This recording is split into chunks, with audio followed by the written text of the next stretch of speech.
1963년 11월 23일 텍사스주 달라스시에서 시가 행전하던 존 F. 케네디 대통령이 오스월드가 쏜 총에 맞아 그 자리에서 숨졌습니다. 이 비극적인 소식을 접한 사람들 중에 자신의 가슴을 쳤던 한 분이 있습니다. 지금은 고인이 되신 빌리 그레엄 목사이십니다. 이 일이 있기 몇 달 전에 케네디 대통령을 초빙해서 국가 조찬 기도회가 있었습니다. 그때 빌리 그레엄 목사의 설교 제목이 영혼을 준비하라는 말씀이었습니다. 이 말씀을 듣고 케네디 대통령이 그레엄 목사님에게 한번 개인적으로 좀 뵙고 설교에 대해서 좀 더 이야기를 듣고 싶다고 간청을 했습니다. 하지만 그 당시 그레엄 목사가 워낙 심한 감기에 걸린 상태라서 대통령에게 옮을까봐 건강이 회복되면 꼭 뵙길 바란다고 그 간청을 다음으로 미뤘습니다. 그랬는데 불과 몇 개월 후에 케네디 대통령이 그렇게 한순간에 이제 생명을 마친 것을 알고 그레엄 목사는 자신의 가슴을 쳤던 것입니다.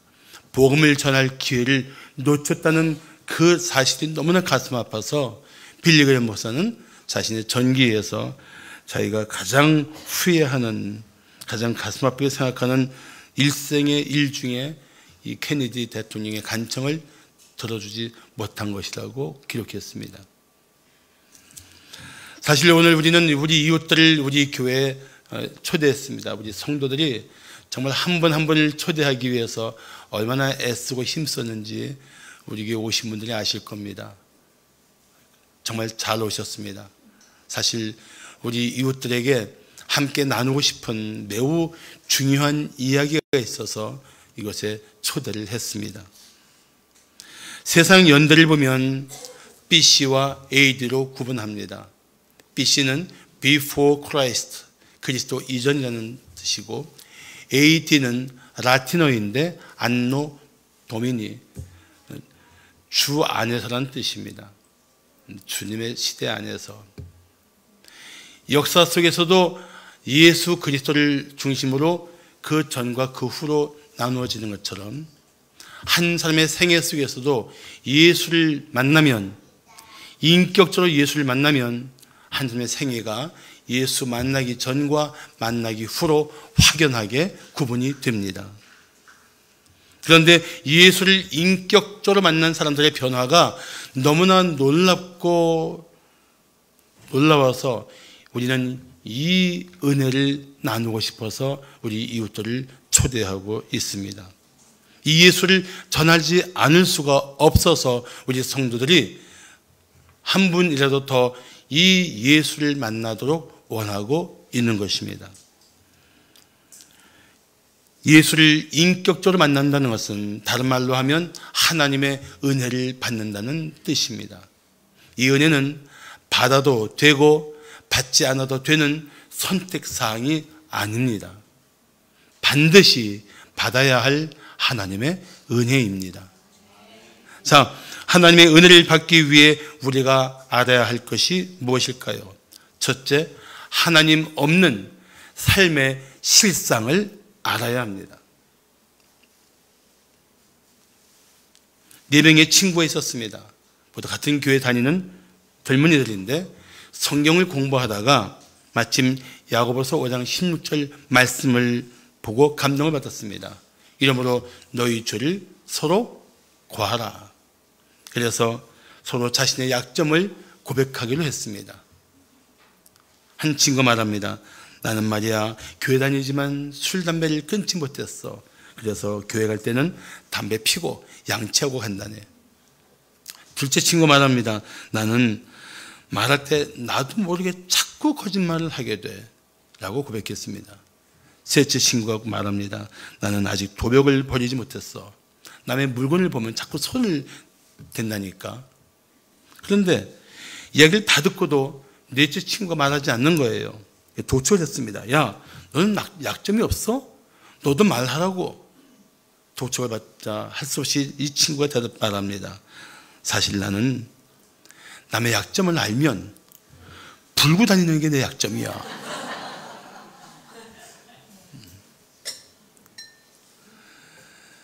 약점이라는 말로 표현했지만 사실 알고 보면은 우리 모두에게는 치명적인 문제가 있습니다. 그 문제를 성경은 죄라고 말씀합니다. 단 한 명의 예외도 없이 모든 사람은 죄로 인해서 모든 삶의 문제를 만들어가고 있습니다. 그런데 중요한 것은 죄를 지어서 죄인이 아니라 죄인이기 때문에 죄를 지을 수밖에 없는 것이 우리의 실상이라는 것입니다. 그래서 죄를 미워하고 죄를 짓고 싶지 않은 그런 몸부림을 치다가도 죄 앞에서 무기력하게 무너지고 또 죄를 짓는 것이 우리들의 삶인 것입니다. 그런 죄에 빠진 사람들의 실상을 오늘 성경은 정확하게 말씀하고 있습니다. 자, 먼저 1절을 보시면 그는 그리스도를 말합니다. 예수님은 허물과 죄로 죽은 너희를 살리셨도다라고 말씀합니다. 예수님이 우리를 살리시기 전에 우리의 상태는 허물과 죄로 죽은 상태입니다. 성경은 인간의 죽음을 세 가지로 구분하고 있습니다. 첫째는 영적인 죽음입니다. 하나님으로부터 분리된 상태. 두 번째는 우리 많은 사람들이 알고 있는 것처럼 육체의 죽음입니다. 세 번째는 우리가 죽은 후에 하나님의 심판을 받고 영원한 지옥에 던져지는 둘째 사망을 말합니다.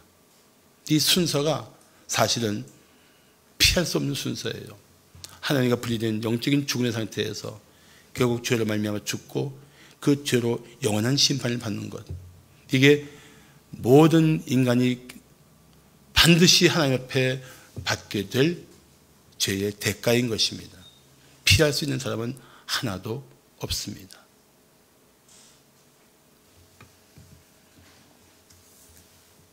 영적 죽음은 하나님과 분리된 상태입니다. 무엇이 하나님과 우리의 사이를 분리시켜 놓았을까요?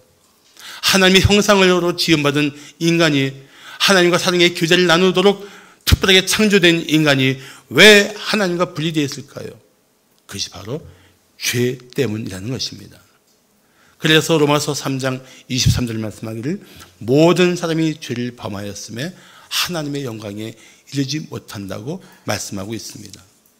하나님의 영광에 이르지 못한 상태. 그래서 하나님과 사랑의 교제를 나누지 못합니다. 하나님의 뜻을 알지도 못합니다. 나를 향하신 하나님의 놀라운 계획도 우리는 알 수가 없습니다. 그런 상태에서 우리는 그냥저냥 살고 있는 것일까요? 그렇지 않습니다. 오늘 2절을 보시면 그때 너희는 그 가운데서 영적인 사망의 상태에서 행하여 두 가지를 따르는 거예요. 이 세상 풍조를 따르고 공중의 권세 잡은 자를 따랐으니 곧 지금 불순종의 아들들 가운데서 역사는 영이다. 우리가 영적인 사망의 상태, 하나님과 분리된 상태에서 우리는 두 가지를 따르고 있다는 것입니다. 하나는 세상 풍조를 따르고 있습니다. 또 하나는 공중의 권세 잡은 자, 사탄을 따르고 있습니다.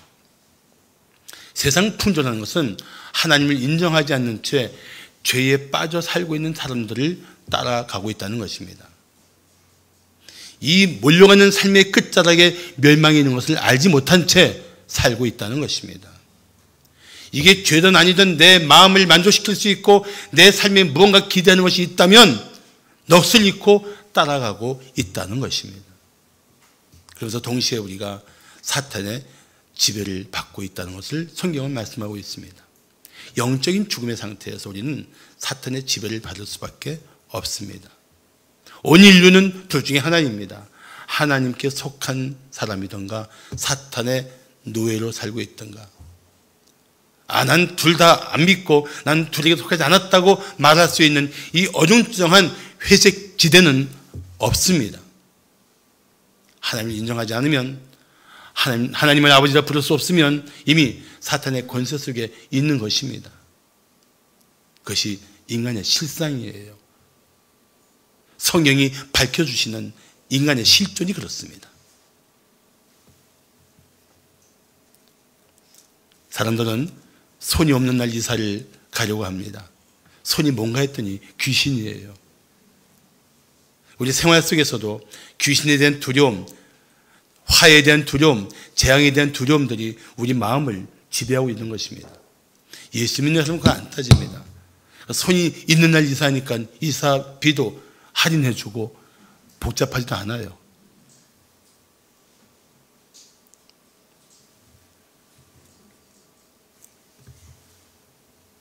오늘 보면 3절은 말씀하기를 전에는 우리도 다 그 가운데서 영적인 사망의 상태에서 우리의 육체 욕심을 따라 지냈으며 육체와 마음이 원하는 것을 하여 다른 이들과 같이 본질상 진노의 자녀였다고 고백합니다. 우리도 마찬가지였습니다. 우리도 예수를 만나기 전에 이 놀라우신 하나님의 은혜를 받기 전에는 육체의 욕심을 따라 살았습니다. 육체의 욕심껏 살았습니다. 욕심을 만족시킬 수 없다는 이 분명한 사실을 알면서도 그 욕심을 뿌리치지 못한 채 욕심에 질질 끌려 살았습니다. 육체와 마음이 원하는 대로 사는 것이, 그게 이루어지는 것이 내 인생의 최선인 것처럼 착각하고 살았습니다. 그런데 하나님을 만나보니까 그렇지 않더라는 것이죠. 육체의 욕심을 따라 사는 것이 바로 죄악된 욕망이었고, 육체와 마음의 원한으로 사는 것이 타락한 본성을 따라 살았던 죄악된 삶이었다는 것을 우리는 알게 됩니다. 우리 실상이 그렇습니다. 하나님 없는 사람들의 실상이 그렇습니다. 당신은 어떻습니까? 만약에 당신이 성령의 도우심으로 당신 마음과 생각 속에 잔뜩 웅크리고 있는 그 어마어마한 죄의 실상들을 볼 수 있다면 아마 오늘 이 시간에도 무릎 꿇고 이렇게 부르짖게 될 것입니다. 주님, 나를 이 끔찍한 죄에서 건져주시옵소서. 이 은혜가 모든 사람에게 필요한 것입니다. 자, 하나님의 은혜를 받기 위해 우리가 알아야 할 것이 무엇일까요? 둘째, 은혜를 받은 삶의 변화를 알아야 합니다. 하나님의 은혜를 받으면 삶이 변합니다. 변하지 않을 수가 없어요. 1954년 노인과 바다라는 소설로 노벨 문학상을 받은 어네스트 헤밍웨이는 그 수상 이후에도 자기 안에 있는 불안과 우울증을 견디지 못하고 시달리다가 1961년에 스스로 목숨을 끊었습니다. 그가 이 죽음에 이르기 전에 그의 노트에 쓴 내용이 이런 내용입니다. 나는 필라멘트가 끊어진 텅 빈 전구처럼, 그리고 전지약이 다 떨어지고 코드를 꽂으려 해도 꽂을 전원이 없어서 불이 들어오지 않는 라디오의 진공관처럼 너무 외롭고 공허하다.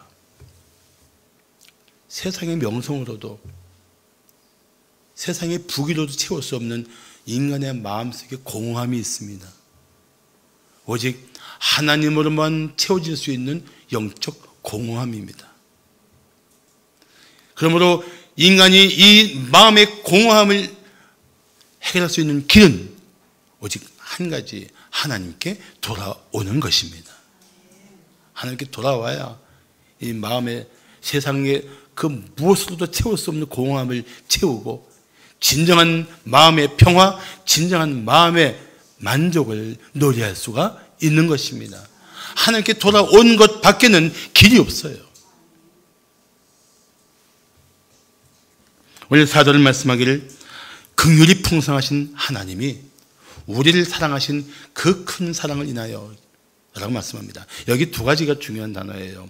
풍성한 긍휼, 그 큰 사랑. 풍성하신 긍휼, 그 크신 사랑. 하나님에게서 나오는 것입니다.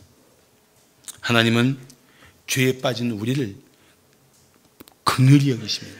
이 긍휼하다는 말을 순수한 우리말로 말하면 불쌍하게 여기십니다. 하나님은 죄에 빠진 자를 정죄하고 손가락질하고 너 그대로 살다가 그대로 죽어서 한번 지옥을 맛봐라 이렇게만 하는 하나님이 절대 아니에요. 긍휼히 여기십니다. 심히 불쌍하게 여기십니다. 그리고 상상할 수 없는 큰 사랑으로 우리를 사랑하고 계십니다. 도저히 사랑할 수 없는 사람도 사랑하시고 사랑할 가치조차 없는 사람도 사랑하십니다. 하나님은 그렇게 조건 없이 우리를 사랑하십니다. 그 사랑 때문에, 하나님은 그 크신 사랑 때문에 우리를 위해서 우리가 상상치 못한 일을 하셨습니다. 그 아들 예수를 이 땅에 보내주셔서 우리가 받아야 할 죄의 대가인 죽음을 대신 맡게 하시고 그 예수를 믿는 누구든지 구원하시는 이 은혜를 우리에게 베풀어 주신 것입니다.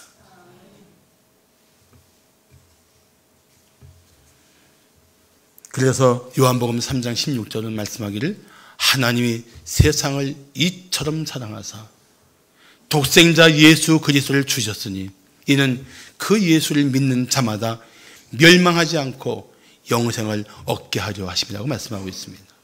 여기 이 세상은 세상에 있는 모든 사람을 말합니다. 자기 이름을 불러서 해도 돼요. 하나님이 안영호를 이처럼 사랑하사 얼마만큼 독생자를 내어주실 만큼 사랑해서 이 죄로 말미암아 영원한 멸망에 들어갈 인생을 구원하시고 그리고 영원한 생명, 영생을 주셨다는 하나님의 말씀입니다. 이 말씀은 단순히 들어야 될 말씀이 아니라 우리에게 선포하고 있는 것입니다. 그 멸망의 자리에서 돌아서 그리고 내가 너희를 구원하기 위해 보내는 준 예수를 믿고 영생을 얻어야 돼. 하나님 없이 가고 있는 내 길에 급자나가는 멸망이야. 멈춰 돌아서 그리고 예수를 믿어. 내가 너를 사랑해. 사랑한 너를 내가 돌이켜 영생을 주고 싶어. 하나님의 부르짖음이에요, 사실은. 왜 그렇게 하십니까? 왜요, 하나님? 이유는 한 가지입니다. 당신을 사랑하시기 때문입니다. 그 이유 한 가지예요. 나도 나를 사랑할 수 없다고 몸부림치는데 하나님 말씀하시는 것입니다. 아니야, 너는 내게 심히 사랑스러워. 너는 사랑받아 마땅한 내 생명이야. 하나님의 뜻이고 하나님의 말씀이에요. 그래서 믿는 사람들에게는 놀라운 은혜를 베풀어 주십니다. 6절을 말씀하기를 5절 6절을 말씀하기를 허물로 죽은 우리를 그리스도와 함께 살리셨고 이게 은혜로 구원받은 것이라는 것입니다.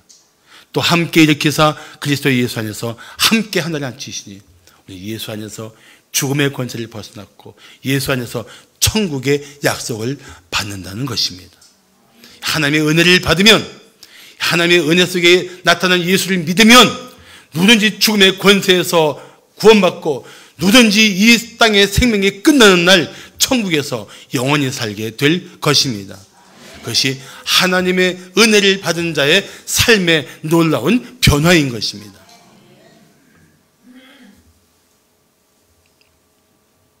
그런데 하나님은 이 사랑을, 이 은혜를 오고 오는 모든 세대에 예수님 오실 때까지 나타내기를 원하십니다.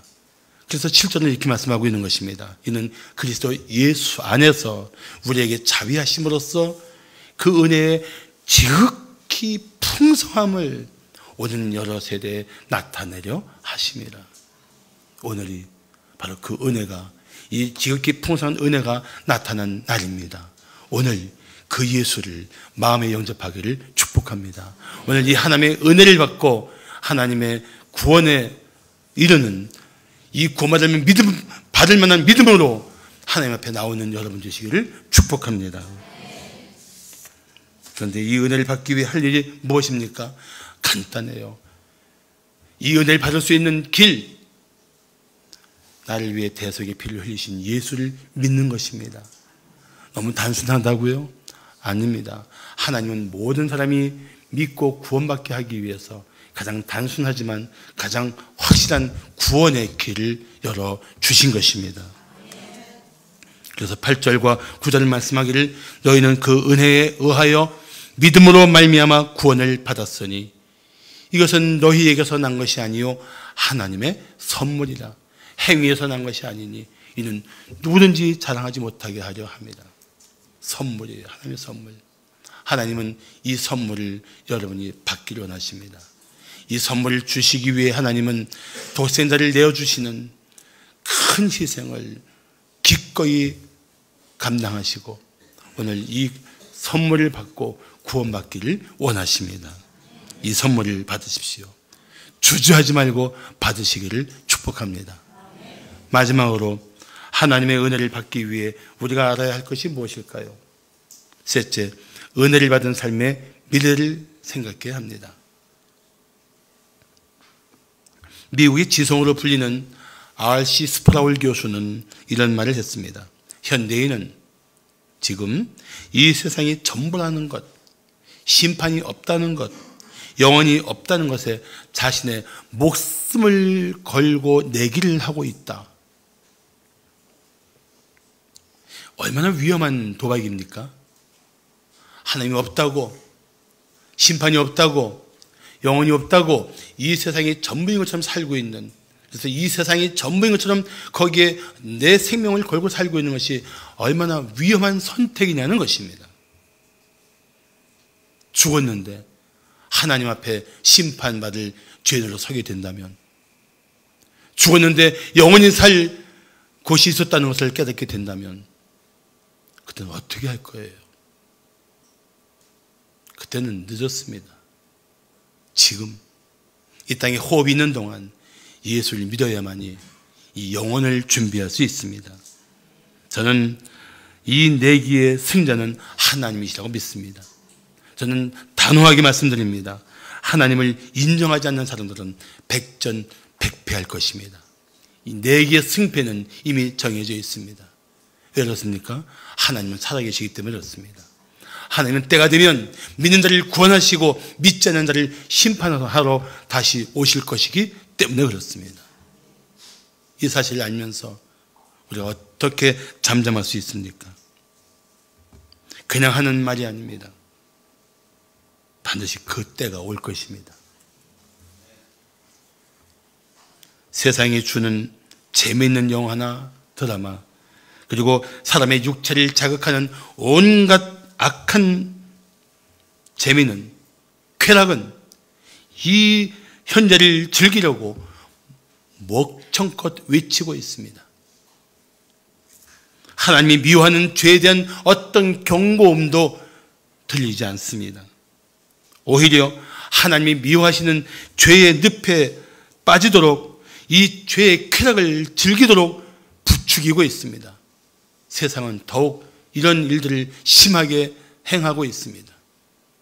옛날 같았으면 부끄러워서 말도 못할 죄악들을 마치 버젓이 드러내고 이것이 인간의 기본권이라고, 이것이 우리가 누릴 수 있는 자유라고 외치면서 온갖 죄악들을 사람들은 거침없이 드러내고 있습니다.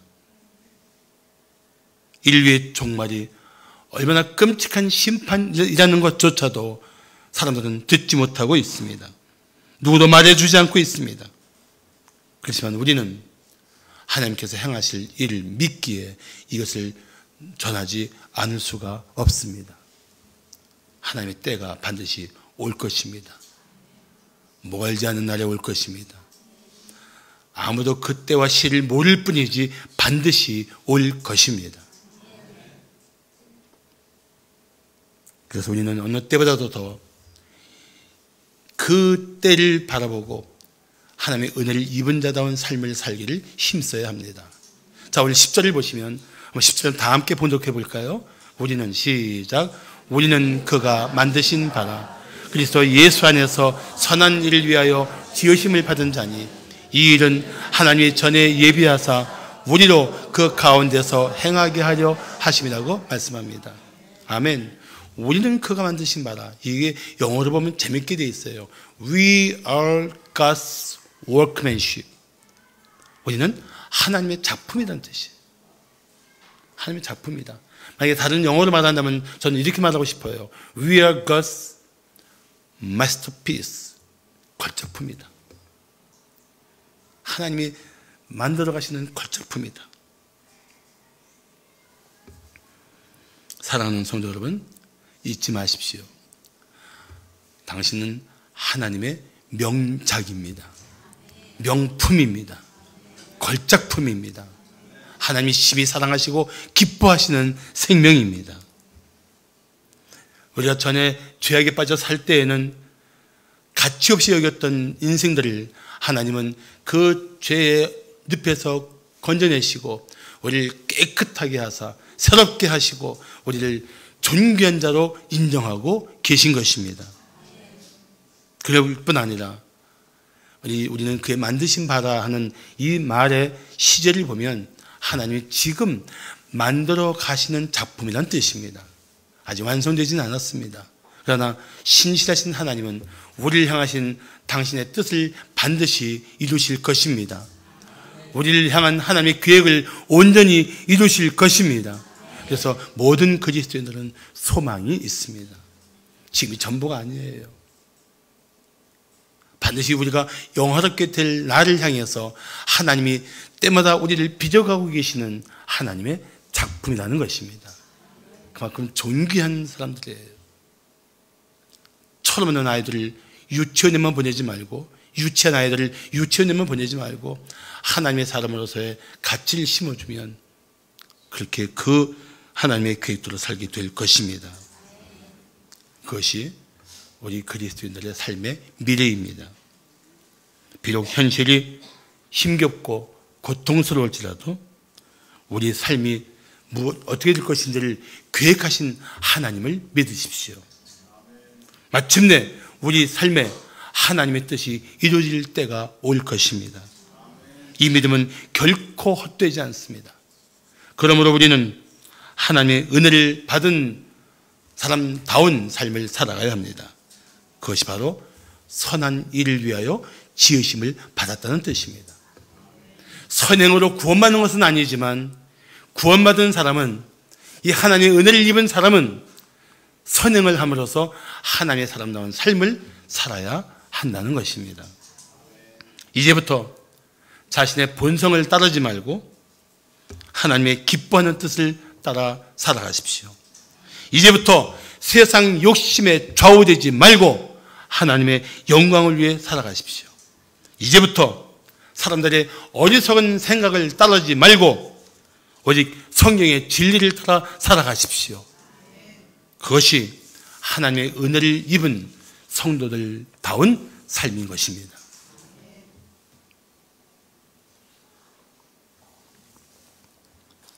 기회가 되시면 서점에 가서 마음을 열어주는 101가지 이야기라는 책을 한번 사서 읽어보십시오. 참 마음을 따뜻하게 하고 감동을 주는 글들이 참 많습니다. 그 책 중에 나온 이야기 하나를 소개해드리겠습니다.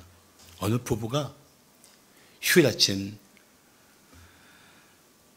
잠자리에서 일어나서 함께 찬양하고 기도하면서 갑자기 우리 가정이 작은 천국이었구나라고 생각하게 되었습니다. 너무 감동이 돼갖고 부부가 함께 손을 맞잡고 하나님께 감사의 기도를 했습니다. 하나님, 우리 가정이 천국 같게 해주신 것을 감사합니다. 그 감사를 했어요.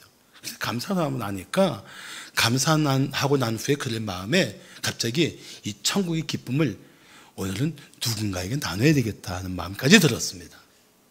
점심을 먹으러 갔는데 마침 이 부부가 앉은 앞 테이블에 어느 중년 여인이 매우 어두운 표정으로 혼자 쓸쓸하게 식사를 하고 있었습니다. 부부는 그 여인에게 자기들이 누리고 있는 천국의 기쁨을 나누기로 결정합니다. 그래서 남편이 먼저 가서 계산을 하고 아내는 예쁜 카드에다가 글을 썼습니다. 우리가 누리고 있는 이 천국의 기쁨을 당신에게 나누고 싶어서 식비를 지불했습니다. 그리고 밑에 이렇게 크게 썼어요. God bless you. 하나님이 축복하시기를. 잠시 후 식사를 끝낸 여인은 식비를 내려고 카운터로 갔습니다. 그런데 그곳에서 이미 자기의 식비가 지불된 것과 자기에게 남겨준 카드 한 장을 받게 됩니다. 이 카드를 읽던 여인은 카운터 옆자리에 앉아서 노트 조각 하나를 얻어서 글을 쓰기 시작합니다. 언뜻 봐도 여인이 눈물을 닦고 있는 모습이 확연하게 보였습니다. 그리고 그 여인은 카운터에 편지를 남기고 떠났습니다. 잠시 후 부부가 카운터에서 받아든 편지 쪽지에는 이런 글이 적혀 있었습니다. 누군지 모르는 하나님의 천사에게, 저는 교회를 다녔지만 요즘 하나님도 천국도 없다는 결론을 내리고 교회를 나가지 않고 있습니다. 저는 우울증을 앓고 있어 남편에게 버림받은 뒤 세상을 떠나기로 결심했습니다. 사실 오늘 마지막으로 멋있는 식사를 하고 세상을 떠나기로 했는데 여기서 다시 하나님을 만났습니다. 그리고 천국의 소망을 바라보고 다시 살기로 마음 먹었습니다. 당신은 천국에서 보낸 천사입니다. 감사합니다. 교회로, 하나님의 품으로 다시 돌아가겠습니다.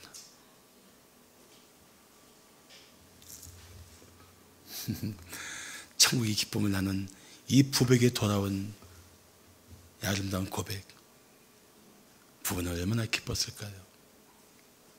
오늘 우리 성도들이 모시고 온 우리 VIP들, 바로 여러분에게 이 천국의 기쁨을 나누고 싶어서, 하나님 만나고 그 은혜를 받은 자들의 삶의 풍요함을 나누고 싶어서 여러분들 여기까지 초대한 것입니다. 잘 오셨습니다. 이제 당신이 할 일은 하나입니다. 이 하나님의 은혜를 마음에 받아들이는 것입니다.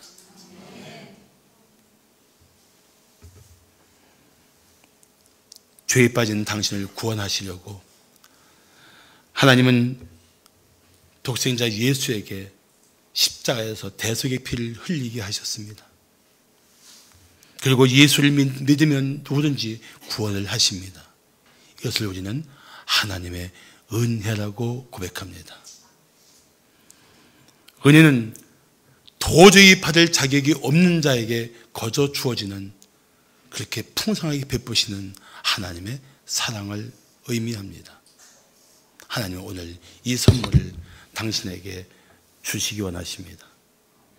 이 선물을 받으면, 이 은혜로운 선물을 받으면 당신은 오늘 이 자리에서 구원받게 될 것입니다. 기도하겠습니다.